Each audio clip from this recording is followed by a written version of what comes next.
At kanina nga pala, ito lang, maiba lang, nakita po kami ng ating mahal na Vice President, pangalawang Pangulong, Madam Sara Duterte.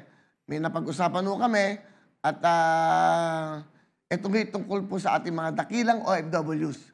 Ito, kung makikita nyo, nag-meeting kami kanina. Ayan po siya. Yan, napaka-pleasant, napakabait, laging smiling face, napakalambing. Napakalambing po magsalita at nakikinig lang siya doon sa aking sinasuggest. Diba? And also, yan sa Shangri-La po yan kanina, yung aming pampag-uusap. At ang napag-usapan po namin doon ay tungkol po sa ating mga dakilang OFWs.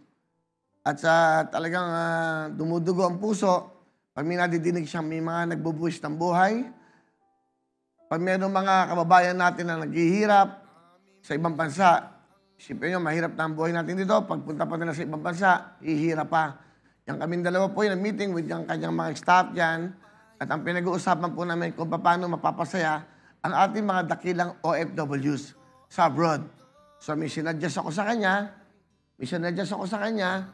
At ang sinadjust ko sa kanya, pwede naman mag-tour ang Wawawin. Mag-tour ang Wawawin sa mga sulok na mundo na meron tayong mga OFWs. Di ba? Siya ho natutuwa. And then sinabi niya, sobrang nalulungkot ako sa nangyayari. Alam mo, sabi niya, Willie, hindi lang naman DepEd. DepEd ang aking inaasikaso. Siyempre, bilang pangalawang Pangulo, lahat ng ating mga kababayan, anumang aspeto, basta may mga kababayan tayo na nakakailangan ng tulong, pag-unawa. Sa lahat ng ito, nandito naman ako, sabi niya. Kaya nga ako nandito dahil ako yung pangalawang parang ilaw ng tahanan, di ba, ng ating bansa. So, napag-isipan namin, papatawag daw po niya ako sa kanyang opisina, i-discuss po namin kung paano gagawin, mapasaya ating mga kababayan. Alam niyo naman kung gaano kahirap ang mga kababayan nating OFWs. Nalalaman pa natin, may nagbubuwis pa ng buhay, at mayroong mga kababayan natin iniiwan ng kanilang mga anak, di ba? Para mag-alaga po ng ibang anak. Para lang mabigyan ng magandang buhay ang kanilang mga anak dito sa ating bansa. Napakahirap pong malayo sa mga mahal mo sa buhay. Nakikita niyo naman yung nangyayari at mahirap po yung sitwasyon. Kanina nga, nag-shake hands pa kami. Andun ba? Correct? Yan. Nung ako'y palista, sabi niya, Willie, sabi niya, we will send you a letter, we will write you a letter na para mapag-usapan natin kung paano natin pasasayahin yung ating mga kababayang OFWs. Hindi naman yung mapangiti lang. So siguro, napag-usapan namin na po pwedeng sa ating mga kababayang OFWs. Maganda ito. Actually, naisip namin, umikot ang Wawawin sa Hong Kong, sa Singapore, sa Japan, sa Italy, sa Middle East, saan mang sulok na mundo na meron tayong mga kababayang OFWs. Pag-aaralan namin yan at pag-isipan namin at hihingi din tayo ng tulong sa migrants, kay Secretary Ople. Pag-uusapan natin yan kay Secretary Toots Ople. Sabi niya, magsasuggest daw siya, makikiusap tayo na suportahan tayo sa ating embahada, sa amang sulok ng mundo, na sa embassy natin, o Philippine Embassy. Ito po ay pagtutulungan natin. At ako po ay willing, kahit na wala kaming bayad dito, at kung makakatulong pa ako na makakapagpauwi ng mga kababayan natin na nangangailangan ng pagtulong na walang pambili ng ticket, gagawin po namin yan. Meron naman tayong mga kaibigan na pwedeng tumulong, and at the same time, hingi tayo ng tulong sa mga nakakangat sa buhay. So, Madam Vice President, Madam Sara, our Vice President, maraming salamat sa tiwala mo sa akin sa programang Wawawin at iniintay ko na lang po yung inyong imbitasyon sa inyong opisina. And then from there, ipaplano na po natin to sa tayong unang pupunta sa ating mga kababayang OFWs. Huwag kayong mag-alala. Nandito ang programang Wawawin at makakasama natin ang ating pangalawang Pangulo.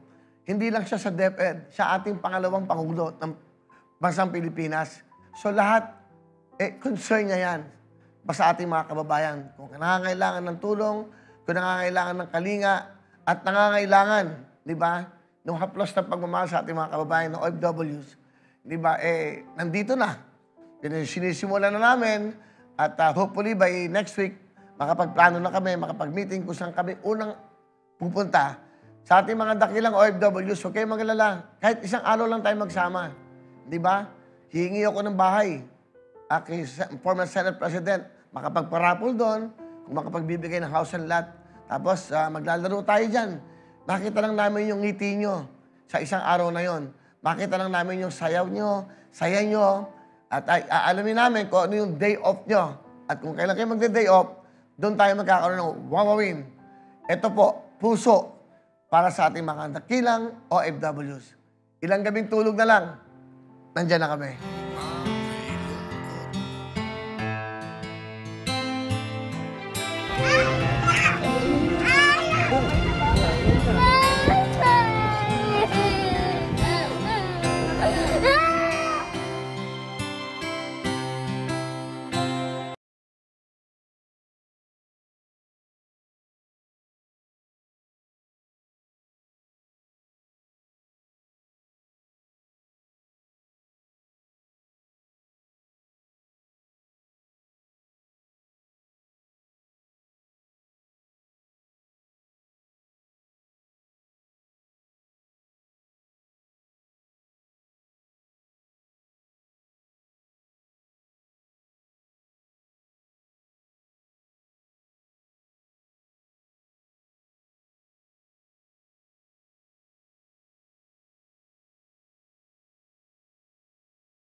Ilang gabing tulog na lang po at pag-uusapan na namin yan ng ating mahal na pangalawang Pangulo ng Republika ng Pilipinas. Walang iba, of course, ang ating Vice President, Sara Duterte. Ito po ay napag-isipan, napagplano dahil napag-usapan na napakasakit sa mga nangyayari sa ating mga kababayan na umuwi dito wala ng buhay. So, Madam Vice President, maraming salamat At napag-usapan natin to at tutuloy natin to para sa mga dakilang nating OFWs. Kayo mag-alala, ating mga kababayan, gagawa kami ng paraan. At with the help, of course, our Vice President, sana makasama natin siya sa bawat biyahe natin. Para naman, di ba, makita kayo. Kasi talagang dumudugo ang puso niya pag nadidinig niya raw. Di ba? Yung ganyan nangyayari sa ating mga kababayan. Katulad nga sinabi namin, pag-usapan namin, siya ho ay ating mga pangalawang Pangulo at ilaw ng ating mga tahanan. So, nandito po kami para sa ating mga dakilang OFWs. Magbabalik po ang Wawawin.